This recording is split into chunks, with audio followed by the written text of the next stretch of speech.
ഈശോയെ അടുത്ത് പിൻചെല്ലാൻ ആഗ്രഹിക്കുമ്പോൾ, ഈശോയെ അടുത്ത് കാണാൻ ആഗ്രഹിക്കുമ്പോൾ ഈശോയുടെ ജീവിതത്തിൽ നിന്ന് മനസ്സിലാക്കുന്ന ഒരു കാര്യം ഇതാണ്. ഈശോയുടെ ചുറ്റുമുണ്ടായിരുന്ന ശിഷ്യന്മാരെ, ഈശോ നെഞ്ചോട് ചേർത്ത് കൂടെ കൊണ്ട് നടന്ന ശിഷ്യന്മാരെ ഒരിക്കലും ഈശോ അവരുടെ സ്വതസിദ്ധമായ ശൈലികളെ മാറ്റാൻ ആവശ്യപ്പെട്ടിട്ടില്ല. നിങ്ങൾ എപ്പോഴും എന്നെപ്പോലെ ആകാൻ ഈശോ പറയുന്നത് ഈശോ ചെയ്യുന്ന കാര്യങ്ങളും ഈശോ പറയുന്ന കാര്യങ്ങളും നന്മകളും ഉൾക്കൊള്ളാൻ വേണ്ടിയിട്ടാണ്. അവരുടെ ക്യാരക്ടറിൽ സ്വതസിദ്ധമായ ശൈലിയെ ഈശോ ഒരിക്കലും മാറ്റാൻ ശ്രമിക്കുന്നില്ല.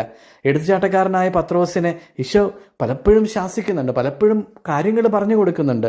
എന്നാലും അവൻ്റെ സ്വതസിദ്ധമായ ശൈലിയെ ഒന്നും കർത്താവ് മാറ്റുന്നില്ല. അവർക്ക് അവരുടേതായ സ്വാതന്ത്ര്യം ഈശോ കൊടുക്കുന്നുണ്ട്. നിനക്ക് ഇഷ്ടമുള്ളത് ചെയ്യാൻ യൂദാസിനോട് കർത്താവ് പറയുമ്പോൾ അവൻ പോയി ചെയ്യുന്ന എന്താണെന്ന് നമുക്ക് നന്നായിട്ടറിയാം. ഒരു കാര്യം ഒന്ന് ആലോചിച്ച് നോക്ക്. സ്വന്തം കൂടെയുണ്ടായിരുന്ന സ്ലീഹന്മാർക്ക് അവരുടേതായ ബഹുമാനവും സ്വതസിദ്ധമായ ശൈലിയും കൊടുത്ത് അവരെ അവരായി കാണുന്ന ക്രിസ്തു നമ്മോട് ചോദിക്കുന്ന ഒരു ചോദ്യം ഇതാണ്: നമ്മുടെ ചുറ്റുമുള്ള നമ്മുടെ പ്രിയപ്പെട്ടവരുടെ സ്വതസിദ്ധമായ ശൈലികളെയൊക്കെ സ്വീകരിക്കാൻ നമുക്ക് പറ്റുന്നുണ്ടോ? അവർക്ക് ആവശ്യമായ സ്പേസ്, ബഹുമാനം നമ്മൾ കൊടുക്കുന്നുണ്ടോ?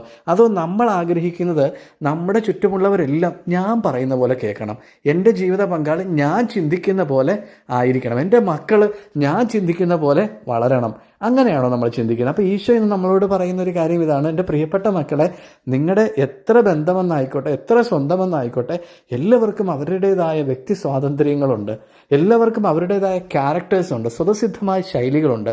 അതൊന്നും നിങ്ങൾ തിരുത്താൻ പറയേണ്ട കാര്യമില്ല. നിങ്ങളുടെ ജീവിതം കണ്ട് അവർ നന്മ സ്വീകരിക്കുകയാണെങ്കിൽ വളരെ നല്ലത്. എങ്കിലും നിങ്ങളായിട്ട് അവരുടെ സ്വതസിദ്ധമായ ശൈലികളെ ഒന്നും എടുത്തു മാറ്റരുത്. അവരുടെ സ്വതസിദ്ധമായ ശൈലികളെ ബഹുമാനക്കുറവായി കാണരുത്. അവർക്ക് സ്പേസ് കൊടുക്കാതിരിക്കരുത്. അവർക്ക് അവരുടേതായ സ്പേസ് കൊടുക്കുക. അവരായി തന്നെ നിങ്ങളുടെ മുമ്പിൽ നിൽക്കട്ടെ. അവരായി തന്നെ സ്വീകരിക്കാൻ പറ്റട്ടെ. തലവണങ്ങി ആശീർവാദം സ്വീകരിക്കാം. പിതാവായ ദൈവത്തിൻ്റെ സ്നേഹവും ഏകജാതൻ്റെ കൃപയും പരിശുദ്ധാത്മാവിൻ്റെ സംസർഗാവാസവും എന്നും എപ്പോഴും നിങ്ങളോടൊപ്പം